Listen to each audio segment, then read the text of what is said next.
there, I'm Heidi Adams. Welcome to Africa 54. Here is what is coming up. Israeli airstrikes continue to pound Gaza, claiming more lives, even as aid begins to enter Rafah, crossing from Egypt. The United Nations says civilians are running out of supplies and places to hide from bombardments. As the threat of an Israeli ground invasion of Gaza looms, we hear from faith leaders and scholars in Washington about the prospects for lasting peace in the Middle East. And in sports news, South Africa pulls off the great escape against England in a nail-biting semi-final at the Stade de France in Paris, booking their place in the Rugby World Cup final against New Zealand. All that and more coming up on Africa 54.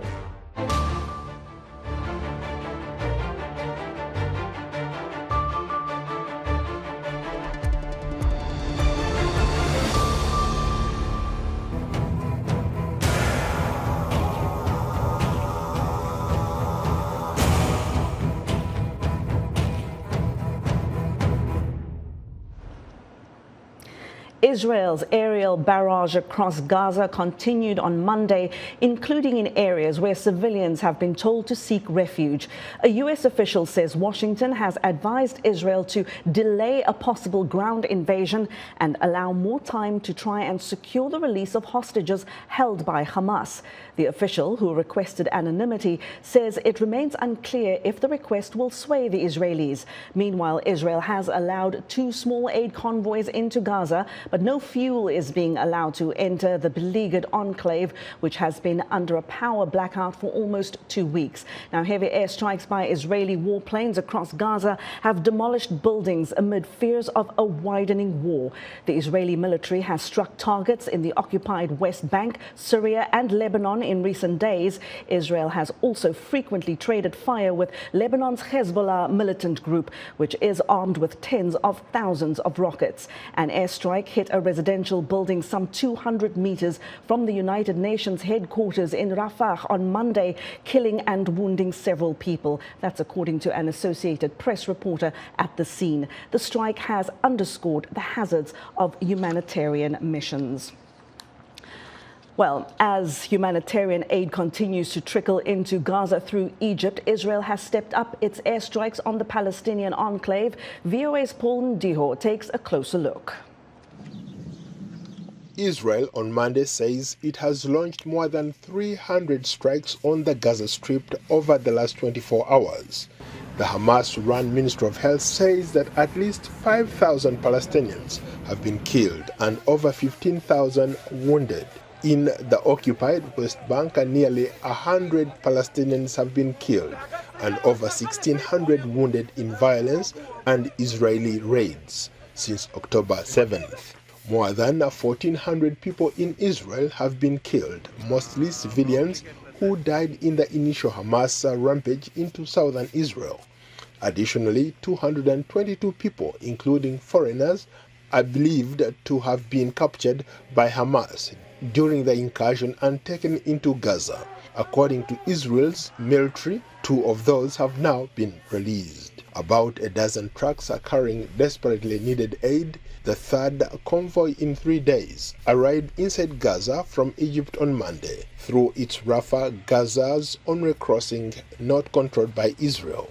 The trucks were loaded with medical aid, food and water donated by the Egyptian Red Crescent and United Nations organizations, including the World Food Programme and UNICEF. 20 trucks were allowed to move across the border, all containing emergency supplies, 3 of which were WFP trucks, I'm happy to say, containing life-saving food on board. What we plan to do is distribute that, but this cannot be the last convoy. We need to have sustained, safe access to be able to get our trucks across the border so that we can feed the millions of people that are depending on emergency food. The United States brokered the entry of aid convoys into Gaza, where Israel has cut off most water, food, power and fuel.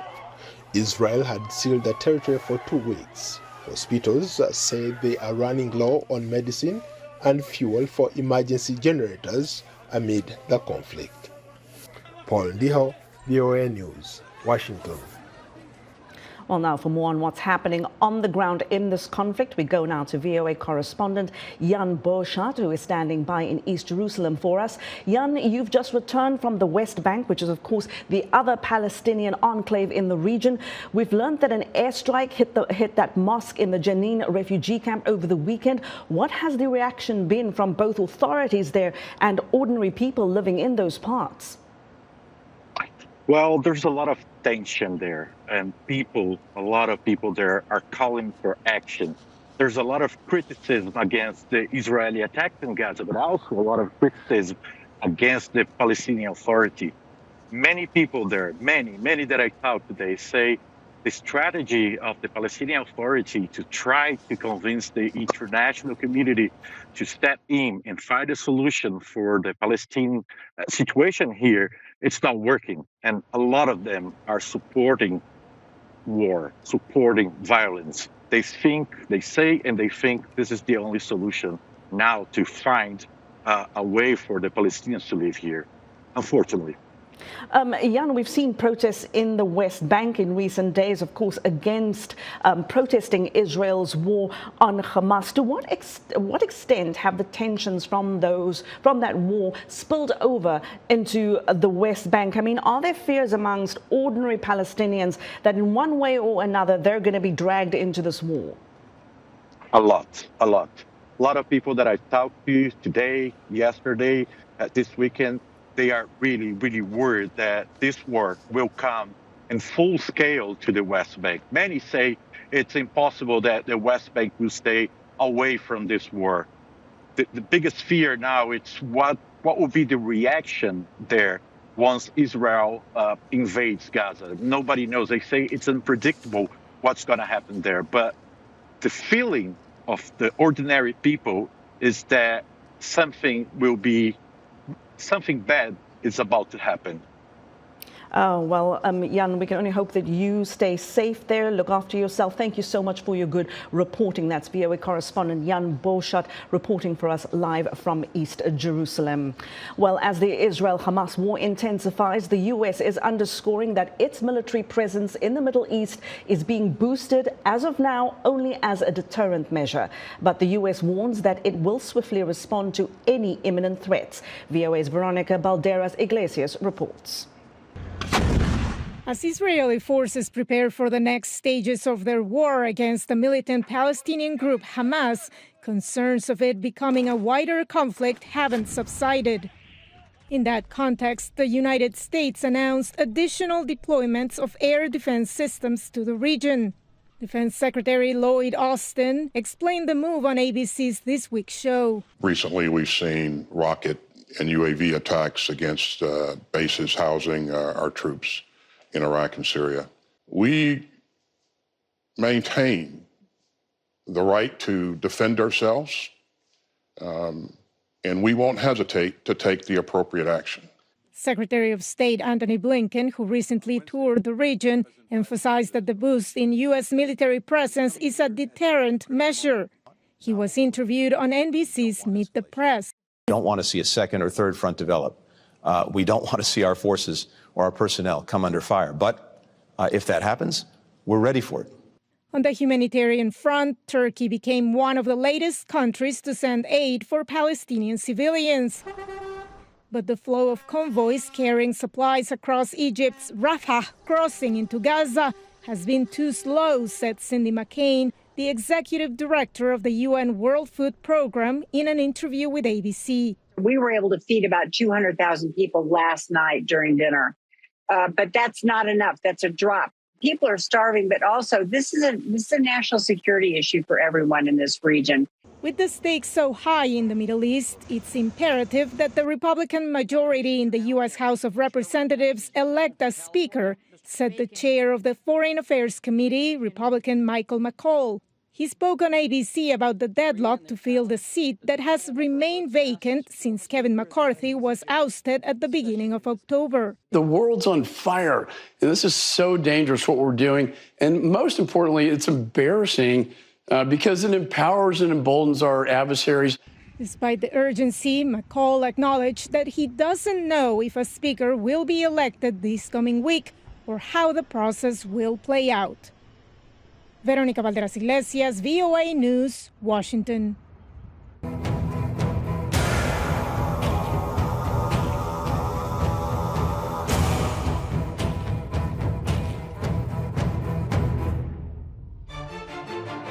Well, now we're excited to hear what you think about Africa 54. Do let us know on social media, and you can find all of our VOA Africa programs on our website at voaafrica.com. Still to come, the comeback kids, South Africa, make a statement of note in the Rugby World Cup. We'll have the details when we come back.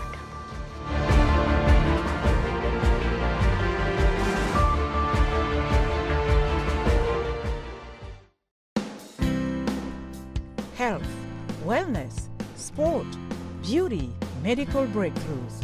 Healthy Living cares about your well-being. What are the main health concerns in Africa and around the world? Find out the latest on coronavirus. Connect with our experts and ask them questions. How long does the virus stay? Join me, Linor Moudou, in Washington every week on Healthy Living, right here on VOA.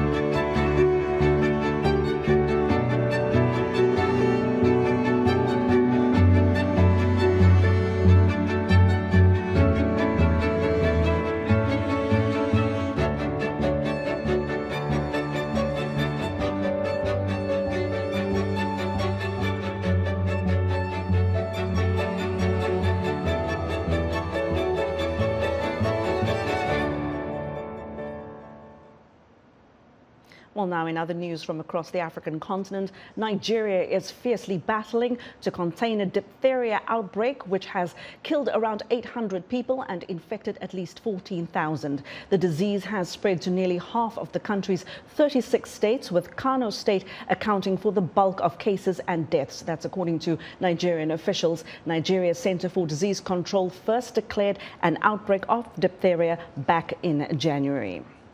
The European Union is taking legal steps towards imposing sanctions on Niger's new military rulers who were responsible for overthrowing President Mohamed Bazoum in July. The EU says it has adopted a legal framework under which it can now sanction individuals and entities responsible for actions that threaten the peace, stability and security of Niger. And violent clashes in Eastern Democratic Republic of Congo this past weekend between M23 rebels, pro-government soldiers and armed groups have broken a truce that had lasted for months in the strategic Masisi region. That's according to sources in the area. A health worker says a number of wounded were taken to a local hospital.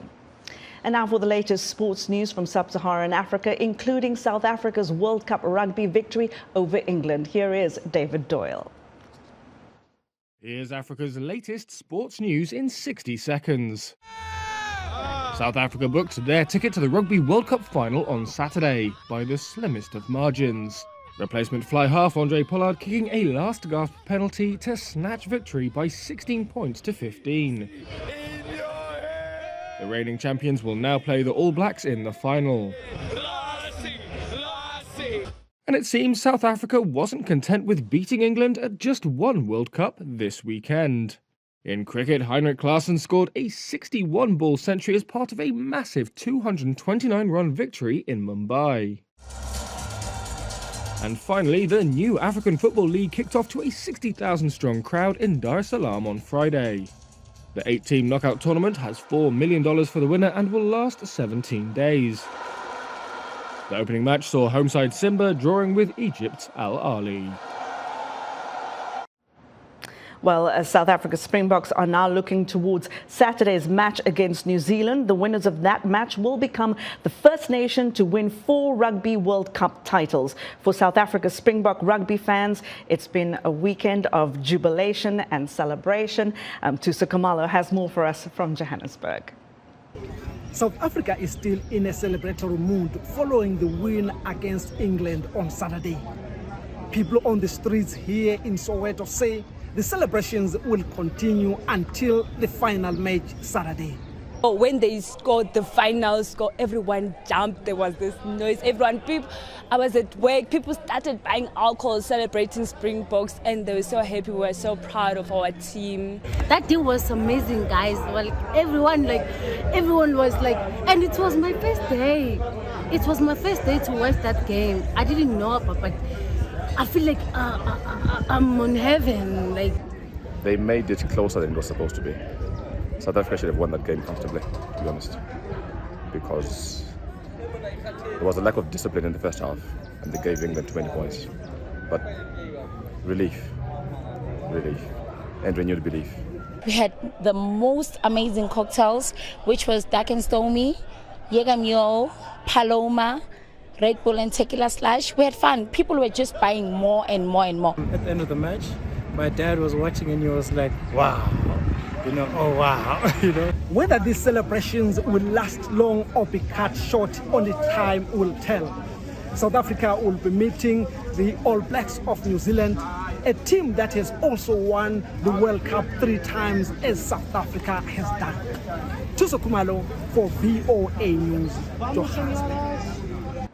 I cannot get enough of this story. I too have rugby fever. Well, fans across the world are excited for Saturday's historic World Cup final between South Africa's Springboks and New Zealand's All Blacks. That match will determine which team will lift the much coveted Webb Ellis Cup for a 4th time. VOA's Mike Horvath spoke to Valen Kirtley. She's the sports editor for Newsroom Africa, which is a 24-hour media outlet that broadcasts to Southeast and West Africa. It is a final that many neutrals would have wanted to see when it comes to the Rugby World Cup, because the rivalry in the sport doesn't get much greater than the mighty All Blacks up against the Springboks. It's a storied one, and also it's a repeat of the 1995 Rugby World Cup final, where after that year the sport really took on a new shine. It became professional. We had South Africa back in global sport, and it meant so much for South Africa, for South African sport, as the stories have been told, and the World Rugby themselves are saying it was one of their greatest finals, not only because of maybe the game and the fact that somebody won the Webb Ellis Trophy, South Africa winning it for the first time, but actually for what it did for South Africa and for the South African country. Now, I want to talk a little more about the controversy that's surrounding the Springboks right now. After the English game, we saw Bongi Mbonambi, the starting hooker. He's now facing allegations of racial slurs. How is that affecting the team morale? What's the team looking like? So where I'm standing right now is the Salle Jean d'Arc, which is the hall where South Africa has been having their press conferences for the last 2 weeks. For the first time, we're going to be hearing face-to-face from Springbok management about the allegations. They did release a statement yesterday where they said that they are investigating the matter, and they do take the allegations very seriously. If anything is found to substantiate the claim, they are investigating it. World Rugby came out earlier today, their statement reading, they take all the allegations of discriminatory behavior extremely seriously. They can confirm that they're formally reviewing the allegations. In terms of the mood in the camp, just a couple of hours ago, we were at training. Bongi was there, he was present, and he was training as he usually does, and the mood was good. So at the moment, we are waiting to hear what Springbok management actually have to say. In closing, of course, like you mentioned, you're at the training camp, you've seen there. Have you seen any new faces that could hint that they may be preparing, that maybe if Bongi can't play, there will be a replacement? We know that Malcolm Marx got injured, so he was not part of the Rugby World Cup after the Scotland game, and that's what meant that Bongi Mbonambi was our #1 hooker. When they called up Andre Pollard, and they chose not to actually replace a hooker for a hooker and instead call up Andre Pollard, they said, but we do have cover in Dion Ferreira, Marco van Staden, and earlier today, Marco van Staden was practicing his throwing. Go Booker. And that was Valen Kirtley, the sports editor for Newsroom Africa. She was in Paris speaking to VOA's Mike Horvath. Well, good news for 3 other East African countries. Tanzania, Kenya and Uganda have been chosen to host the Africa Cup of Nations in 2027, also called the Afcon tournament. It's a unique opportunity for these nations to raise both their profiles and tourist dollars. Charles Kumbe reports for us from Dar es Salaam. Abdallah Kibadeni has over 50 years of experience in sports, including playing on Tanzania's national football team. For him, Tanzania hosting the African Cup of Nations or Afcon tournaments is a lifelong dream come true. Now that the chance has come, we need the people to come together. People should volunteer for what needs to be done. And the soccer players practice hard to ensure that we cheer and keep the trophy here at home.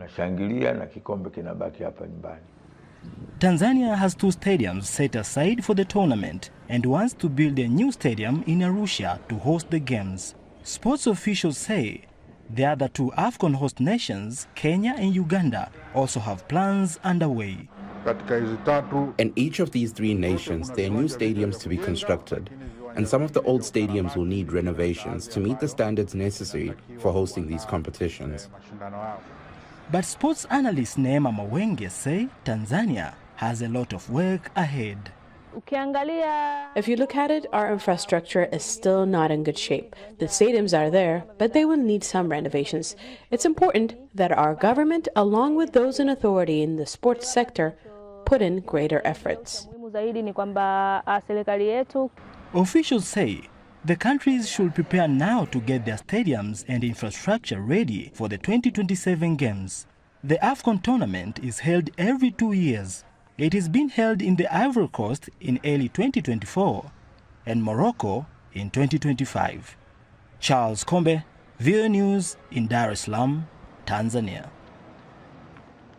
The U.S. aid group Mercy Corps has joined with rural communities in Kenya to preserve rangelands and protect against the impact of climate change. Ahmed Hussein reports for us from Wajir County in Kenya. Osman Rashid shows us the spot where his livestock died after a long drought in Eldas, a constituency in Wajir County in Kenya's northeast.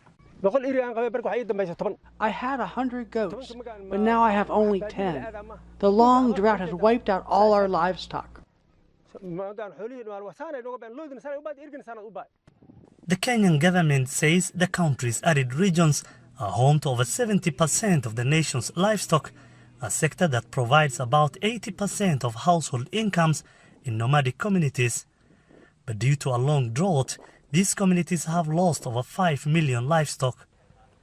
The aid group Mercy Corps is hoping to help. It has launched a Geographic Information System, or GIS, to help local leaders and residents identify ways their land can be used during both dry and rainy seasons. The program, called Arid and Semi-Arid Lands Adapt, or ASAL Adapt, aims to protect rangelands against the impact of climate change. It's a program that brings convergence of communities and county governments together so that they have that conversation around sustainable natural resource management using digital tools and services. So we are specifically using geographical analysis and climate services. Officials say the goal is to make rural communities in Wajir and Garissa counties more resilient to climate change by managing their rangelands more effectively. This is in 2 perspectives. One is institutionalization for sustainability of the framework itself, to hand over from Mercy Corps-led initiative to a more governmental mandated agency. And to the second point is for Mercy Corps strategically. This is the way we do business, that it is locally led and it's within the localization agenda, that the government is the local institution that will remain beyond the project. During the Africa Climate Summit in Nairobi this month, leaders called for action against climate change. Wajir County Governor Ahmed Abdullahi announced the GIS technology. This system is not just a technological innovation, it's a commitment to better governance, to better informed decisions, and the improved well-being overall of our people. Over the years, climate change has affected rainfall patterns in many African countries, leading to the loss of livestock and vegetation and impacting food security. Mercy Corps plans to expand the GIS program this year in the counties of Garissa, Turkana and Samburu. Rural residents like Osman Rashid say they are hopeful their rangelands will be preserved. Ahmed Hussein for VOA News, Wajir County, Kenya. And that's where we'll leave it for today. You can always catch Africa 54 on our website at voaafrica.com. From all of us here in Washington, thank you so much for watching. Do take care. Goodbye.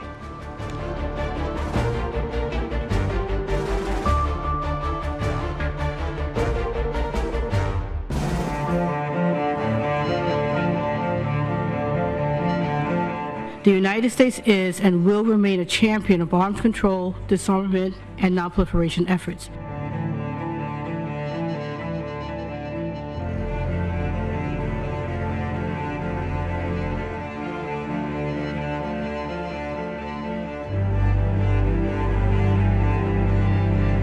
Such a treaty would make a significant contribution towards preventing a nuclear arms race and enabling future arms control agreements, and towards advancing nuclear disarmament. The United States has long relied on risk reduction, transparency, and crisis management tools derived from arms control agreements to promote stability.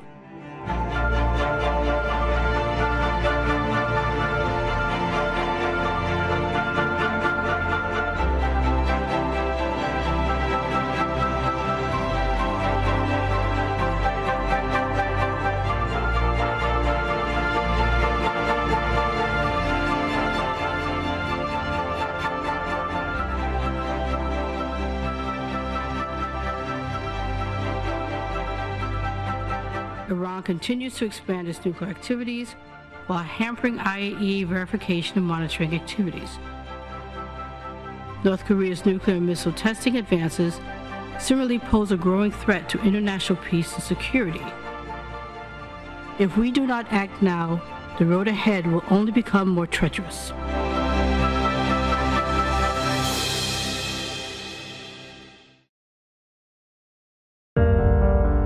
In times of change, when the world seems uncertain and what we hear doesn't reflect what we see, we seek the truth. When we are told only part of the story, we lose trust. In moments of crisis, our dreams, hopes, and wishes for a better tomorrow depend on a free press.